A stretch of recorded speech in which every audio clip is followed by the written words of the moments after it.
come to a dance or come to a party. I don't have that. But I want to tell you that you may not have that. You may not have that. And that may be hard for us to say.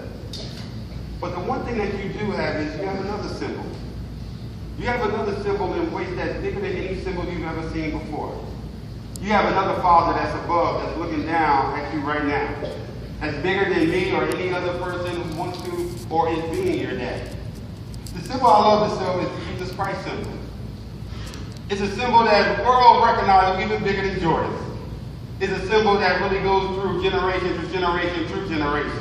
And even before we were here, the symbol was there. Because of this symbol right here, we are able to praise and worship God because of what he's done. The God that we serve right here, Jesus Christ, died on the cross for each and every one of you. And because he died on the cross, it has allowed us to be here today. It has allowed us to worship and celebrate what God is doing in our life. So some may be saying to themselves, yeah, but you don't know my situation. You don't know what I'm dealing with. In Genesis 1, it talks about how God made us in his image. And because you are made in his image, you are heirs of a king. And because you are heirs of a king, you have greatness in you. See, the thing that God has done is God has allowed each and every one of us to soar like an eagle. The thing is that you need to realize that you are an eagle. The one thing about eagles that is so amazing is that eagles do not hang around dead things. Eagles soar around things that are alive, things that are great, things that are above everything else. The problem that with some of us is we're not spreading our wings and we're not flying high. We want to fly around with pigeons who are a lot lower. Some of us are hanging with pigeons that are holding us down. Some of us are having dead things on our wings so that we can't fly high. And those things are from maybe family members telling us that we can't be great. Maybe there's friends who don't want to see you excel. Maybe it's your own self-doubt because of the situation you're in that you are limiting the opportunities that God has for you. Well, I'm here to tell you that he wants you to soar. He don't want you to be in the shallow area. He wants you to fly above everything else because you are his and he is you. He loves you. I think when you all look at, when I go back and think about even with my relationship with my daughter, that she knows that I love her. She knows that I care for her and I'm willing to do whatever it takes for her. But more importantly, God loves her. And she's able to see the God in me by the way I display my love. The question is, who are we trying to imitate? Who are you trying to be like? Think about, we want to imitate greatness. Well, I can't find no greater person than the God that I serve. I can't find a person in which, who, when you think about it, on a Friday night, they thought it was all over. I can't think about it during that night when people began to clap and clear because the devil thought it was it. They thought that the God that we love was no longer. They thought on Saturday they really started to dance. They really thought that this was it. He ain't coming back no more. The God that you said can do all things and change all things is gone. But then early Sunday. See, early Sunday things started to change a little bit. And just like Jordan has an introduction that everybody knows, that's the Chicago Bulls fans, when they hear the music and the lights go low, the Lord that we serve got an introduction too, I believe, on Sunday.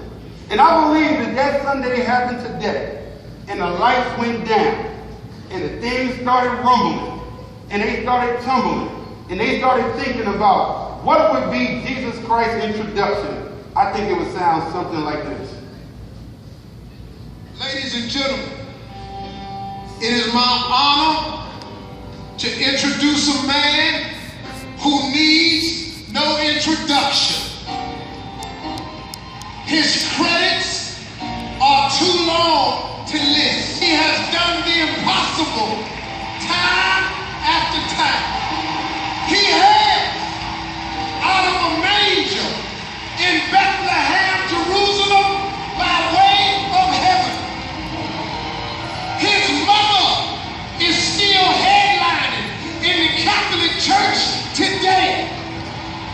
His daddy is the author of a book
because the God we serve loves you, and loves you despite what we do.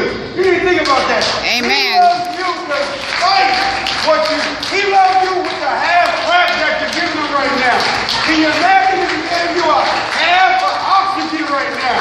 Can you imagine if he made the left arm a little shorter than the right arm?